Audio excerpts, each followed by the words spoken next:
ಈಗ ಸರ್ ಜೈಲುವಾಸ ಅನ್ನುವಂಥದ್ದು ಎಷ್ಟು ಮನಸ್ಸನ್ನು ಕುಗ್ಸುತ್ತೆ ಅನ್ನೋದು. ಈಗ ವಿಚಾರ ಒಳಗಡೆ ಬರ್ತಾರೆ ಎಂದು ತುಂಬ ಸೈಲೆಂಟ್ ಆಗಿಬಿಟ್ಟಿದ್ರು, ಸ್ವಲ್ಪ ಪಶ್ಚಾತ್ತಾಪ ಕಾಡ್ತಾ ಇದೆ ದರ್ಶನ್ ಅವ್ರಿಗೆ ಅಂತ.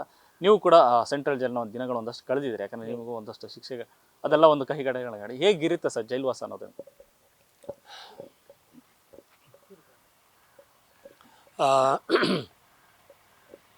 ಜೈಲು ವಾಸ ಮೊದಲನೇ ದಿನವೇ ನಾವು ಬೆಳಗ್ಗೆ ಕಣ್ಣು ಬಿಡ್ತೀವಲ್ಲ, ಕಣ್ಣು ಬಿಟ್ಟಾಗ ನಾವು ಎಲ್ಲಿದ್ದೀವಿ, ಏನಕ್ಕೆ ಬಂದ್ವಿ ಎಂಬುದು ಅಲ್ಲಿಂದ ಸ್ಟಾರ್ಟ್ ಆಗಿಬಿಡ್ತದೆ ಆಟೋಮೆಟಿಕ್ಲಿ.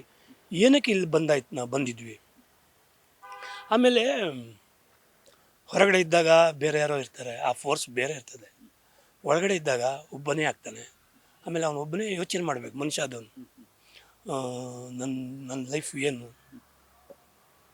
ಆಮೇಲೆ ತಪ್ಪಾಗಿದ್ದರೆ, ಒಂದು ವೇಳೆ ನಾವು ಎಲ್ಲರೂ ತಪ್ಪು ಮಾಡಿದ್ದಿದ್ರೆ ಕಾಡುತ್ತೆ, ಏನಕ್ಕೆ ಹಿಂಗಾಗೋಯ್ತು ಅಂತ.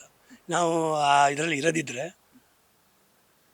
ಆದರೂ ಎಲ್ಲೋ ಒಂದು ಕಡೆ ಒಂದು ಕೈಯಿಂದ ಶಬ್ದ ಬರೋದಿಲ್ಲ, ಎರಡು ಕೈ ಸೇರಿದ್ರೆ ಚಪ್ಪಾಳೆ ಆಗೋದು.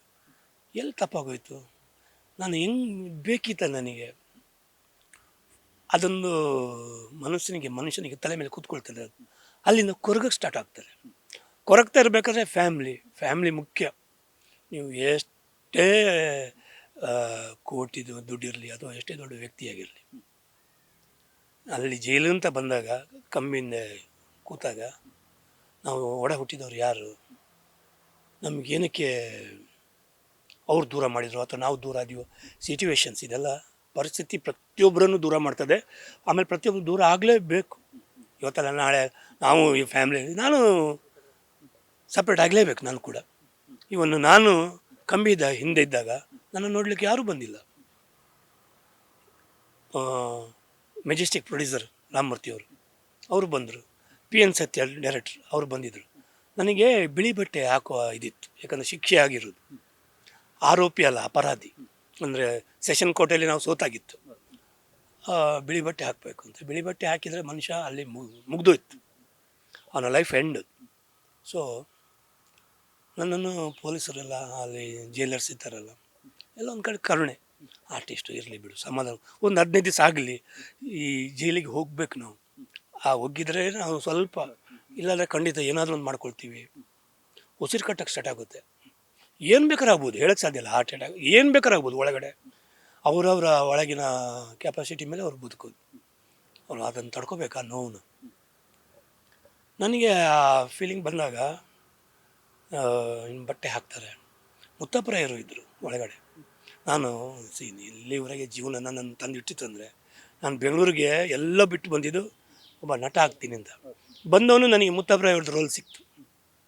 ಜೈಲಿಗೆ ಬಂದರೆ ನನ್ನ ಮೊದಲ ನಿಂತಿದ್ದು ಮುತ್ತಪ್ಪರಾಯ, ಒರಿಜಿನಲ್ ಮುತ್ತಪ್ಪರಾಯ. ಅವರು ಮುಂದೆ ಇರ್ತಾರೆ, ನಾನು ಅವ್ರ ಮುಂದೆ ನಿಂತಿದ್ದೀನಿ.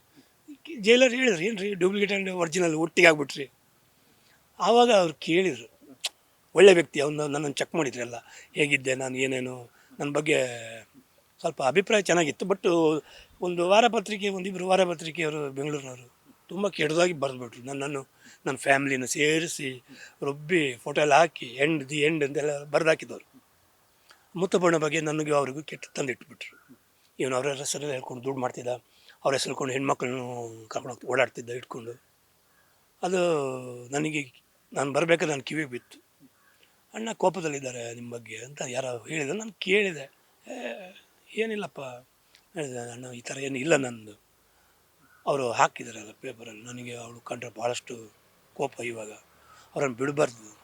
ನಾನು ಈ ಮೀಡಿಯಾ ಆಗಲಿ ಪೇಪರವರಾಗಲಿ ಅವ್ರ ಬಗ್ಗೆ ನನಗೆ ಕರೆಕ್ಟಾಗಿ ಅರ್ಥಪಡಿಸಿದ ವ್ಯಕ್ತಿ ಮುತ್ತಪ್ಪರಾಯರು.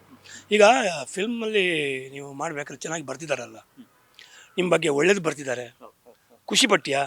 ಇವತ್ತು ನೀವು ಇನ್ಸಿಡೆನ್ಸ್ ಆಗಿ ಬಂದಿದೆ ಜೈಲಿಗೆ, ಬರೆದಿದ್ದಾರೆ ಬಿಡು, ಕೋಪ ಯಾಕೆ ಮಾಡ್ಕೋಬೇಕು? ಒಳ್ಳೇದು ಬರೆದಾಗ ಅವರು ನಿಮ್ಮ ಹೊಗಳ್ತೀರಾ? ಇಲ್ಲಲ್ವಾ? ಕೆಟ್ಟದ್ದು ಬರೆದಾಗ ಅವ್ರಿಗೆ ಮೇಲೆ ಮೀಡಿಯಾ ಮೇಲೆ ಏನಾಗಲಿ, ಮೀಡಿಯಾ ಇರಲಿಲ್ಲ ಆದರೂ ಇತ್ತು ಆವಾಗ. ಉದಯ್ TV ಕೆಲವರು ಇವರೆಲ್ಲ ಇದ್ದರು ಒಂದೆರಡು, ಬಟ್ ನ್ಯೂಸ್ ಚಾನಲ್ ಪಕ್ಕ ಯಾವುದೂ ಇರಲಿಲ್ಲ.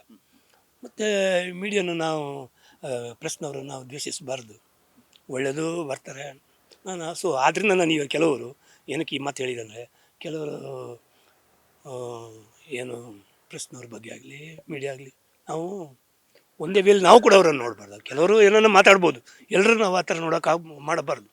ಏನಕ್ಕೆಂದರೆ ನಮ್ಮ ಸಮಾಜಕ್ಕೆ ಅವ್ರದ್ದೊಂದು ದೊಡ್ಡ ಕೊಡುಗೆ ಇದೆ. ಅದು ತುಂಬ ದೊಡ್ಡ ದೊಡ್ಡ ರಾಜಕೀಯದವರು ಮಾಡಿದಾಗ ಈ ಅದನ್ನು ತಂದು ಮುಂದೆ ಇಟ್ಟವರು ಮೀಡಿಯಾದವರು ಅಲ್ವಾ. ಭಯ ಇರಬೇಕಲ್ಲ, ಸಮಾಜಕ್ಕೆ ಒಂದು ಭಯ ಇರಬೇಕು. ಯಾರೇ ಆಗಲಿ ಶ್ರೀಮಂತ ಇಲ್ಲದಿದ್ದರೆ ಇರಲಿಲ್ಲ ರೀ, ಈ ಪೊಲೀಸರು ತಿಂದಾಕ್ಬಿಡ್ತಿದ್ರು. ಇವತ್ತು ಈ ಒಂದು ಸಮಾಜದಲ್ಲಿ ಈ ನಮ್ಮ ಪ್ರೆಸ್ ಇದ್ದಾಗಲಿ ಮೀಡಿಯಾ ಭಯ ಇರಲ್ದಿದ್ರೆ ಅವ್ರದ್ದೇ ಆಟ, ಯಾರು ಕೇಳ್ತಾರೆ ಅವರಿಗೆ? ನಾವು ನೋಡಿರುವಂಥದ್ದು, ನಾವು ಈ ಮೀಡಿಯಾದಲ್ಲಿದ್ದಾಗ ಆವಾಗ ಪೊಲೀಸರು ಏನೆಲ್ಲ ಆಟ ಆಡಿದರೆ ನಾವು ಕಣ್ಣಲ್ಲಿ ನೋಡಿರುವಂಥದ್ದು. ಏನಕ್ಕೆಂದರೆ ಒಬ್ಬ ಬ್ರಹ್ಮ ನಮ್ಮನ್ನು ಹುಟ್ಟಬೇಕಾದ್ರೆ ಹಣೆ ಬರೆದು ಕಳಿಸಿರ್ತಾನೆ, ಇನ್ನು ಹಿಂಗಾರ ಆಗು ಅಂತ. ನಾವು ಏನೋ ಒಂದು ಕೇಸಲ್ಲಿ ತಗಲಾಕೊಂಡ್ರೆ ನಮ್ಮ ಹಣೆ ಬರನ್ನು ಚೇಂಜ್ ಮಾಡಿಬಿಡ್ತಾನೆ ಅವನು. ರೈಟ್ರು, ಎರಡನೇ ಬ್ರಹ್ಮ ಅಂದರೆ ಅವನು ಪೊಲೀಸ್ ರೈಟ್ರು. ಅವ್ರು ಕೊಡುವ ಇದಿರ್ತದೆ FIR ಕಾಪಿ ಚೆನ್ನಾಗಿ ಬರೆದು ಬಿಡ್ತಾರೆ, ಇವನು ಹೀಗೆ ಇವನು ಈ ರೀತಿ ಬರೆದಾಗ ಏನಾಗುತ್ತೆ, ನಮಗೆ ನಮ್ಮ ಆ ವಯಸ್ಸಲ್ಲಿ ಇನ್ನೂ ನಾವು ಉದ್ರೇಕ ಆಗ್ತೀವಿ. ನಾನು ಆ ಕಾರಣಕ್ಕೆ ನ್ಯೂಸ್ ಫಸ್ಟ್ ನಿರ್ಭೀತಿಯಿಂದ ನಿಮ್ಮ ಪರವಾಗಿ.